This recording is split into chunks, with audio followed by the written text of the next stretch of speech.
काफ़ी unexpected times है ये। और पिछले एक साल से तो हम इस संकट से जूझ ही रहे हैं। कोरोना का आपको पता ही है, और आगे ये कितने दिन तक चलेगा हम कुछ कह भी नहीं सकते हैं। पर इस बीच में हमारी पढ़ाई, बच्चों की पढ़ाई और भविष्य काफ़ी ज़्यादा इम्पेक्टेड हो रहा है। तो इस कोरोना काल में टीचर्स का क्या रोल हो सकता है, इन चीज़ों पे हम डिस्कस करेंगे। आप अपने सवाल भी पूछ सकते हैं, ताकि और मैं कोशिश करूँगा कि उनके कुछ जवाब दे सकूँ। पहली बात तो हम यहाँ पे इकट्ठा हुए ही क्यों हैं। अगर आप बहुत सारे सर्वेस की बात करें तो पहले ही प्रथम ने एक सर्वे किया था, जो कि काफ़ी रेपुटेड एनजीओ है, एसर सर्वे करके आता है। तो उसने बताया था कि 50% से ज़्यादा जो बच्चे हैं जो कक्षा 5 में पढ़ रहे हैं, वो कक्षा 2 की चीज़ों को नहीं पढ़ पाते हैं। जो उसकी इंग्लिश की किताबें हैं उसको नहीं पढ़ पाते हैं, अक्षर भी पहचान नहीं पाते हैं। मैथ्स में भी ऐसा ही बुरा हाल है। तो ये कोरोना से पहले का हाल था। कोरोना में जब 1 डेढ़ साल से किताब सारी ही स्कूल्स बंद हैं, तो ये हाल और भी बदतर हुआ होगा। दूसरा एक और प्रॉब्लम देखने में आया है कि बहुत सारे पेरेंट्स सोच रहे थे कि कोरोना ख़त्म हो जाएगा तो उसके बाद हम अपने बच्चों को स्कूल में एनरोल करेंगे। तो अभी तक तो हुआ नहीं, तो उन बच्चों का क्या होगा। उनकी पढ़ाई जो डिले हो रही है, जो डिलेड लर्निंग कहते हैं, वो भी एक इम्पैक्ट हो रहा है। एक और चीज़ जो आएगी, चूंकि हमने देखा है कि काफ़ी लोग जो मध्यम वर्ग में थे वो उनकी आय घटी है और वो नीचे श्रेणी में चले गए हैं, तो उनके पास अभी पैसे नहीं है। तो जो आप एक देखेंगे कि सरकारी स्कूलों में शिफ्ट होगा, प्राइवेट स्कूल से जो बच्चे आ रहे हैं वो शिफ्ट होंगे, और उनमें मोटिवेशन भी इन चीज़ों की वजह से काफ़ी कम होगा। तो ये एक समस्या हमारे पास आएगी, आने वाली है आगे वाले दिनों में। जो अभी प्राइमरी मोड है, जिनके पास पैसे हैं वो तो ऑनलाइन लर्निंग कर ले रहे हैं, उनके पास साधन है, मोबाइल्स है। पर अगेन सेम सर्वे में बताया गया है कि बाकी परिवारों में जहाँ पे स्मार्टफोन है वैसी संख्या कम है, और अगर 2 या 3 बच्चे हैं तो वो उनको दिखा भी नहीं पाते हैं। फिर हिंदी में कंटेंट बहुत ही कम है, रीजनल लैंग्वेज में बहुत ही कम कंटेंट है। और जो पढ़ाई होती है, आप देखिए कि अगर उनका इतना छोटा सा स्क्रीन है, तो उस छोटे से स्क्रीन में अगर आप ब्लैक बोर्ड पे पढ़ाएंगे तो उनको कुछ दिखाई भी नहीं देगा, लंबे टाइम तक वो फोकस्ड भी नहीं रह सकते हैं। तो हम इन टॉपिक्स पे करेंगे कि हम इन चीज़ों को कैसे बांट सकते हैं, जो डिजिटल डिवाइड है जो अमीर और गरीब के बीच में है उसको कैसे ठीक कर सकते हैं, और बाकी चीज़ों को कैसे कर सकते हैं, जो भी चीज़ें हैं उनको हम कैसे ये कर सकते हैं, एड्रेस कर सकते हैं। तो इन्हीं चीज़ों पे रहेगा। पहली बात तो आपको आइडेंटिफाई करना पड़ेगा कि आपका टारगेट ग्रुप कौन सा है। आप जिनको एड्रेस कर रहे हैं, जब ऑनलाइन पढ़ा भी रहे हैं, एक तो सबको ऑनलाइन नहीं पढ़ा सकते हैं, तो हम कैसे और पढ़ा सकते हैं उस पर देखेंगे। तो एज ग्रुप, आप किस एज ग्रुप के लोगों को चैलेंज कर रहे पढ़ा रहे हैं। अगर आप प्राथमिक शिक्षक हैं, अगर आप हाई स्कूल के या सीनियर सेकेंडरी स्कूल के 10th पढ़ा रहे हैं या 12th पढ़ा रहे हैं, तो पहले एज ग्रुप को आइडेंटिफाई करिए कि उनके लिए कैसा कंटेंट बना सकते हैं। क्या वो फेमिलियर है ऑनलाइन टेक्नोलॉजी से, क्या उनको मोबाइल एक्सेस हो सकता है। फिर दूसरी, वो किस वर्ग के लोग हैं, क्या गरीब हैं या फिर मध्यम श्रेणी से हैं, कि उनके पास अवेलेबल है क्या वो चीज़ें। तो उस हिसाब से हम अपने कंटेंट हमेशा बनाएंगे। एक और चीज़ जो ऑनलाइन क्लासेस में हम देखते हैं कि जो प्रॉब्लम होती है कि हम कनेक्ट नहीं कर पाते हैं, स्टूडेंट से बिल्कुल भी कनेक्ट नहीं कर पाते हैं।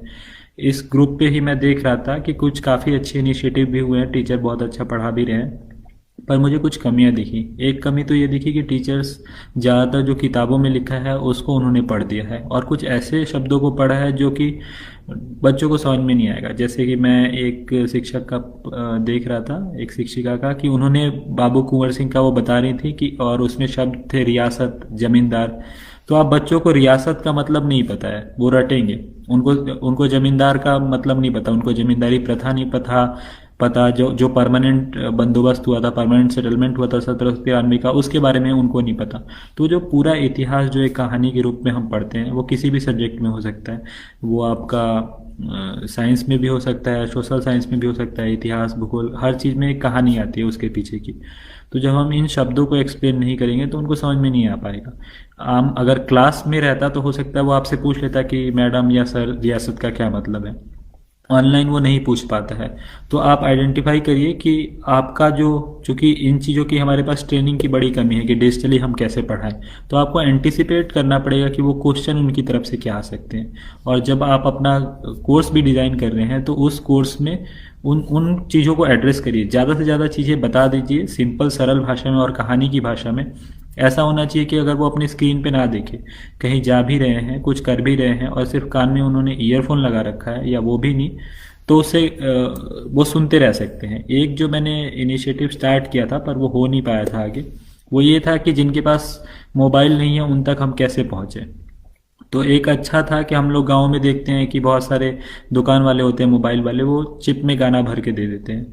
तो अगर हम कहानी के माध्यम से किसी पार्ट, किसी लेसन को पढ़ाए और वो अवेलेबल हो जाए किसी एक के माध्यम, व्हाट्सएप के माध्यम से या फिर इन लोगों के पास है, और वो डाउनलोड करके उनके पास कोई अगर फिल्म ही डलवाने आ रहा है, मान लीजिए कोई एक दुकान वाला है, उसके पास कोई लड़का या लड़की जा रहा है, कोई किसी के घर वाले जा रहे हैं कि ये फिल्म डाल दो, तो वो दुकान वाला अपनी तरफ से इनिशिएटिव लेके कह दे कि आपके घर में कोई बच्चा है, बच्ची है, अगर वो पढ़ रहे हैं तो ये क्लास कुछ लेसन्स है, इसको लेके जाइए और उनको दिखाइए।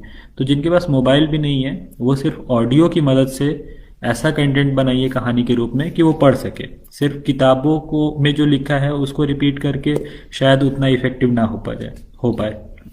और टीचर की हमेशा ही बहुत ही मेन भूमिका रहती है। कितना भी लैपटॉप आ जाए, टैबलेट आ जाए, डिजिटल आ जाए, तो ये सब टीचिंग असिस्टेंट हो सकते हैं। जैसे ब्लैक बोर्ड आया था, तो ब्लैक बोर्ड उससे पहले तो वो भी नहीं था। उससे पहले तो लोग पढ़ाते ही थे, जो भी गुरुजन थे वो सीधा पढ़ाते थे। फिर ब्लैक बोर्ड आया, ब्लैक बोर्ड से कुछ असिस्टेंट मिला उनको। वैसे ही अभी डिजिटल बोर्ड आ गया है, हमारे पास लैपटॉप आ गया है, तो ये आपको असिस्ट कर सकते हैं समझाने में, पढ़ाने में।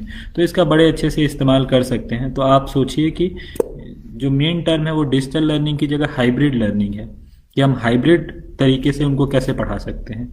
और चूंकि वो ज़्यादातर टाइम घर पे रह रहे हैं, तो उनके पेरेंट्स का कैसे इन्वॉल्वमेंट हो सकता है। तो मैं आपको एक चीज़ बताता हूँ, जो हमारा अभी मेन फोकस ये है कि हम उनको नई चीज़ें पढ़ाएं। इससे अच्छा ये है कि जो वो जानते हैं पहले से वो रिटेन कर पाए।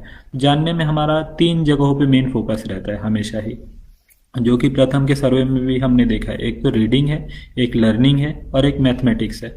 पढ़ना वो सीखे और लिखना सीखे, और बेसिक जो मैथमेटिक्स के हैं, गुना भागा जोड़ घटाव, एटलीस्ट इतनी सारी चीज़ें आनी चाहिए। ये चीज़ें वो भूले ना, जो कि वो आप देखते होंगे कि बहुत लोगों को नहीं आता, कक्षा 8 में भी नहीं आता और बहुत जगह पे नहीं आता।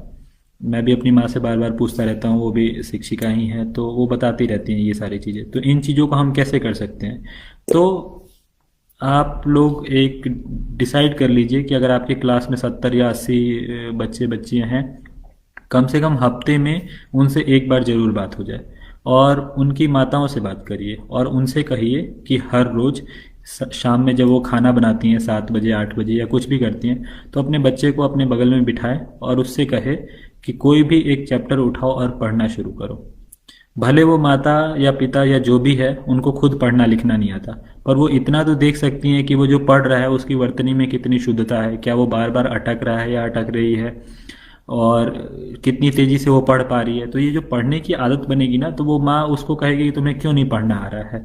और वो जब बार बार प्रैक्टिस करेगा तो वो आदत जो छूट गई है उसकी, वो लगी रहेगी हमेशा, वो छूटने नहीं पाएगी। तो रीडिंग स्किल के लिए आप उनको इनकरेज करिए कि रोज़ 1 घंटे या आधे घंटे अपने पास बिठाएं और उनको या तो कोई कहानी की किताब दे दे या उनकी ही किताब से कहे कि ये एक चैप्टर पढ़ो या ये 2 पेज पढ़ो।